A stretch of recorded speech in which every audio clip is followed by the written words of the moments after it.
Our vision is to inspire the world and remove limiting beliefs in your mind.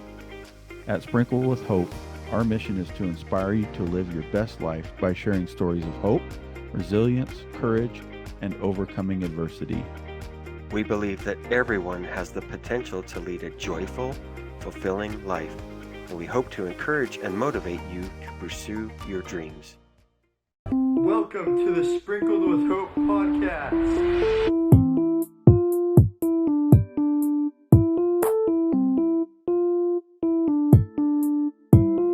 This is Jason. And this is Shane. And it's podcast time.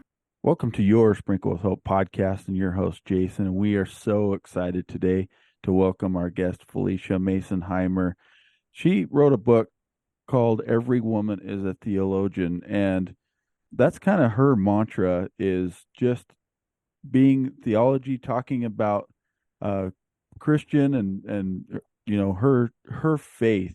And so that's really what we're going to be talking a lot about today. Shane and I, we love these kinds of discussions, especially talking to people like Phylicia. And you know, our faith is important to us. And so maybe let me just start off with that. What, you know, you talk a lot about faith. I've looked on your site, and that's really all, most of everything that I see is about, you know, your faith. And so how much of your faith is like in all of the things that you do? How does my faith influence Yeah, everything that I influence do? all the stuff you do. Well, I think as the founder of Every Woman a Theologian, which is what the book is named for, I'm living every day looking at motherhood and marriage and work and taking care of the home, friendships through the lens of the gospel of Christ. So my faith in Christ, I believe, isn't something that's sequestered off to this corner of my life. It's the very essence of who I am. And so, of course, it's going to touch every single area of my life because it's the center. And Yeah. so, you know, being a theologian simply means being somebody who takes ownership for your faith and knows what she or he believes and why. And that in turn will impact everything you do. And that's how I try to live. Yeah, like Jason mentioned, our faith is also important, just like yours. But in today's world, that's not as common as we would hope, right? We want more people to have faith and talk about it. So in the world today, Phylicia, how do you stay connected to that faith and the belief that you have, you know, whereas in a lot of the time the world is pulling us apart away from that. And so how do you keep yourself grounded? And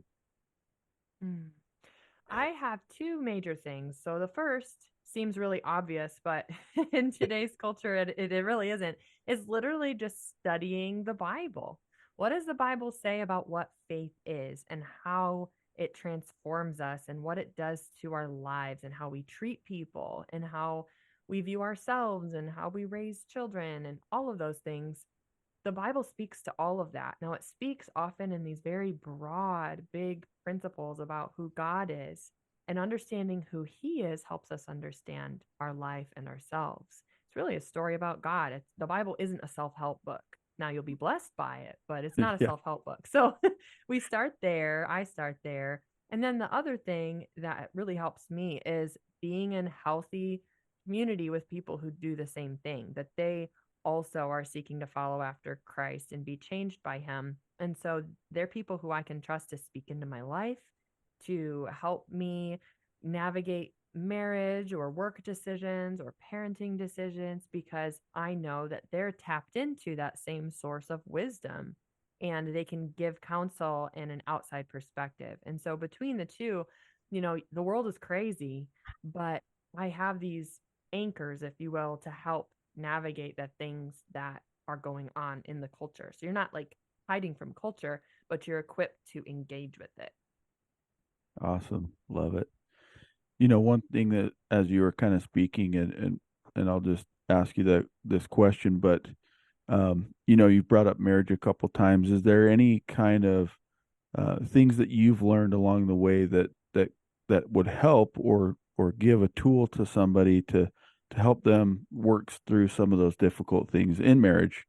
Mhm. So my husband and I are pretty open online that we've had a rather difficult marriage. It's been from a lot of the circumstances, life circumstances that we've been in. We've just been thrown into a lot of tough trials throughout our 9 years married. And there are trials for single people too. So I'm not at all diminishing what single people walk through, trials in both areas. But in either case, whether you're married or single, I think the support that we found, or the anchor that we have in those trials, has been in, again, the word of God and the leading of God and godly community, people who are able to counsel us and seeking that counsel out. Seeking counsel and advice has been so important for us in our marriage, but I think for anybody that can be so important to say, okay, I'm looking to scripture, I'm praying, I'm asking God to lead me, but is there a chance there's another perspective that I could hear on this, or I could get Mhm. somebody else's eyes on this? And that's helped my husband and I with communication and breaking patterns that we had put in place when we were first married. Just getting someone else's eyes on it who is ahead of us and who has that godly character and who is seeking the Lord with us is so helpful for improving our relationship, which in turn improves our witness to the world. Love it. I really love what you're saying. You know, a few times you've mentioned the community or those around us that are aligning with our purpose. So, for those listeners who might have one or several people in their life who are not helping them progress forward, what would you say to them? How do they navigate through that? Mm.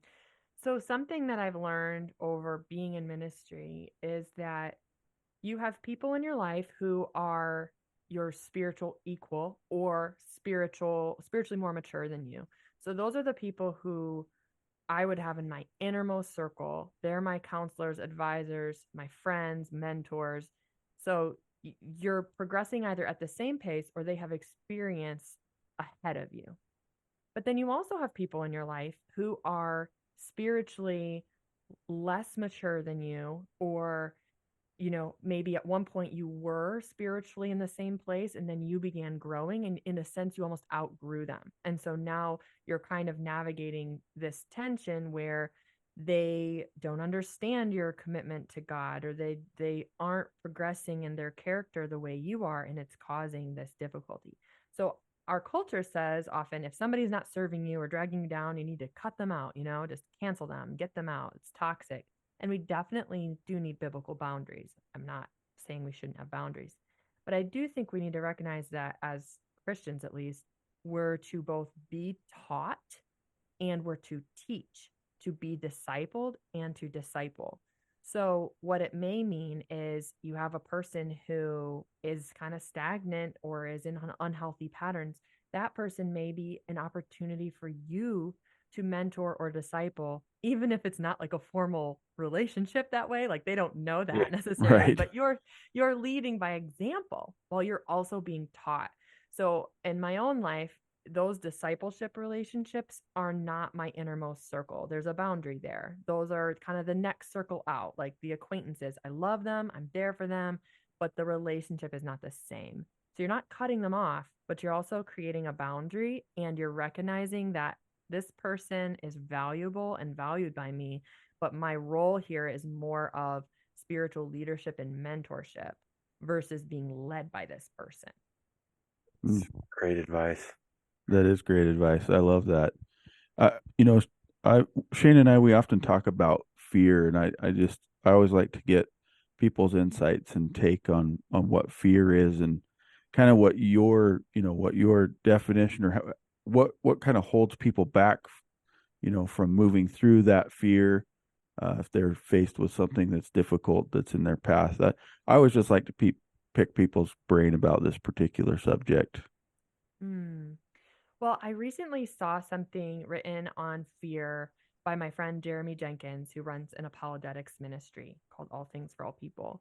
And he was talking about how Jesus and his disciples got in the boat on the Sea of Galilee, and there's this storm coming. And Jesus knew there was a storm coming. And he also knew that when they got across the lake and experienced the storm, they were going to face something even scarier, which was the demon-possessed man who lived in the graveyard there. The disciples didn't know any of this, but Jesus knew this. And he got into the boat and he immediately took a nap while his disciples are absolutely terrified by this storm. And then they land, they get through the storm, and now they're facing this man who has supernatural strength and is breaking his chains and, attacking them when they get there. And Jeremy made the point that Jesus knew this was going to happen, but he was able to completely rest because he knew it was under God's authority and in God's hands. And the disciples did not trust that they were under God's authority and in God's hands. And that was a big part of why they struggled so much with their fear in the storm. They didn't recognize Christ's authority in that moment, or the fact that if he's able to rest, that means there's some kind of security and peace available here. And so the theology of that scenario shows us, and this is what Jeremy said, you either, as a believer, can rest or you can fight, but you don't run away. When fear comes to you, you can rest in the sovereignty of God, or you can get up and fight by the Spirit of God, but you don't run away. And God will equip you for whatever it is that he's calling you to do, whether it is for you to take a step back or whether it's for you to take a step forward. And I thought that was a really great way to understand how to face fear and walk in godly courage. Yeah, I like that analogy. That's like, here's something that I might be afraid of, but I'm going to go ahead and take a nap. You have no power over me, fear. And then when I wake up, we're going to fight. Yeah. I'm going to rest first and then we're going to war. Yeah. Love that. Love that. So if I'm not mistaken, you've written several books, right? Like, is that right? Yes. Yeah. Yep. I have 3 traditionally published books. Every Woman a Theologian is through W Publishers. And then we also self-publish a lot of great material through Every Woman a Theologian and Verity Press, which is our publishing house, our little one. So we have like little booklets on all sorts of topics like hearing the voice of God and Bible study. And then we have specific studies on Revelation and 1 John and things like that too. Awesome. And I believe your website is just your name, PhyliciaMasonheimer.com, right? That's right. Yep. So listeners, go to the website, check it out, buy all of Phylicia's books, follow her on social media. We love promoting our guests because we just are so grateful for the time that they give us to talk to them and pick their brain. This has been so far a fantastic discussion. So what are you up to these days? What is Phylicia up to next?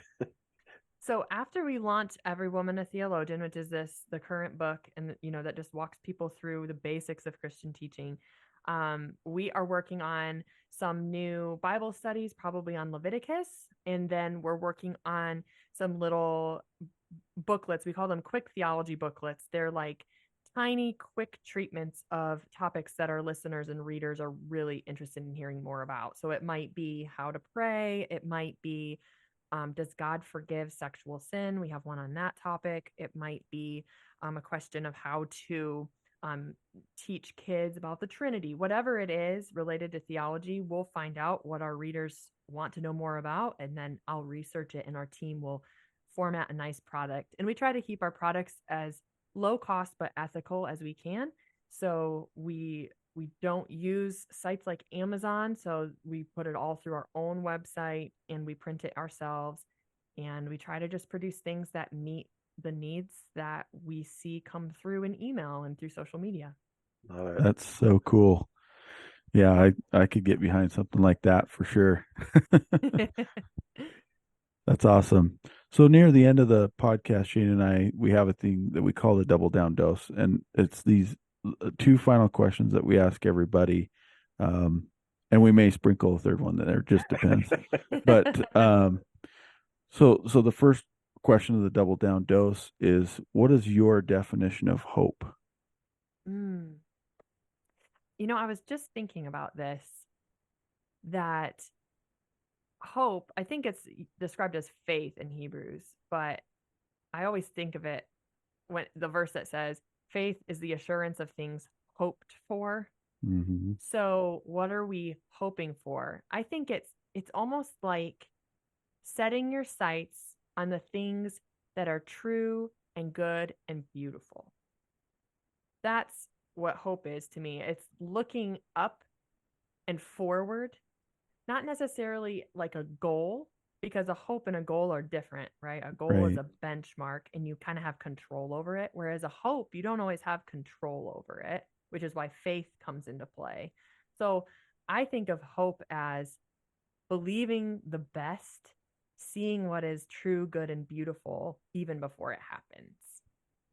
Great, Awesome. great. We love asking these two questions.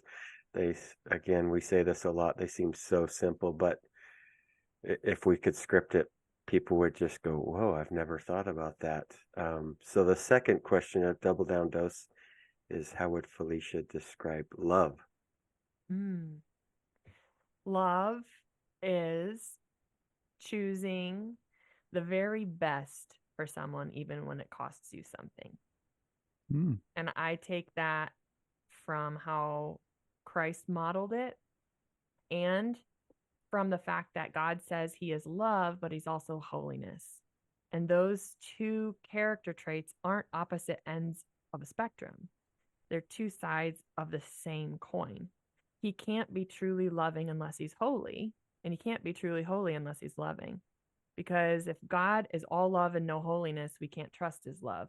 It could be inconsistent. It could be all over the place. It could betray us. But if God is all holy and he's not loving, then we're not safe in our attachment to him, because he could be harsh or judge us unfairly. So love then has to be something that has our best in mind, or it's not truly righteous and it's not trustworthy. And that's how God expresses love to us. That's That's beautiful. awesome. So That good. is awesome. So I'll sprinkle one last little one in there, and it's really, what do you feel impelled to share with our guests today? Oftentimes, we've had these really great conversations, and there's always, I don't know, a feeling of longing for something a little extra. So what is there, any last thoughts that you'd like to share with our guests today, or with our podcast listeners? I guess I would say that if you're in a place where you feel like you haven't experienced God's hope or God's love or that safety in his affection, that there is always an opportunity for that to happen. Because that's what the whole point of the gospel is. The whole point of Christ dying for us eternally is because he loves us presently. So many of us believe the gospel as in we believe, oh yeah, Christ would die to secure me heaven after death, but then we don't believe that he cares enough to actually give himself for us presently and to be with us presently. But that makes no sense, right? Right. Like if he would die for us eternally, that means he also bought us presently, and that he's always available to both to love us, to call us up, to make us holy, and to give us hope. And I think that's a pretty compelling story to follow. It's an amazing That's last awesome. thought. Yeah. Love it. Phylicia, thank you so much for your time today. This has been such a joy to get to know you a little bit better and to welcome you to our podcast family. Again, check her out on social media, follow her, buy all those books. Jason and I will do the same. But thank you again so much for your time. Thank you so much. Appreciate you. Yes, thank you, Phylicia.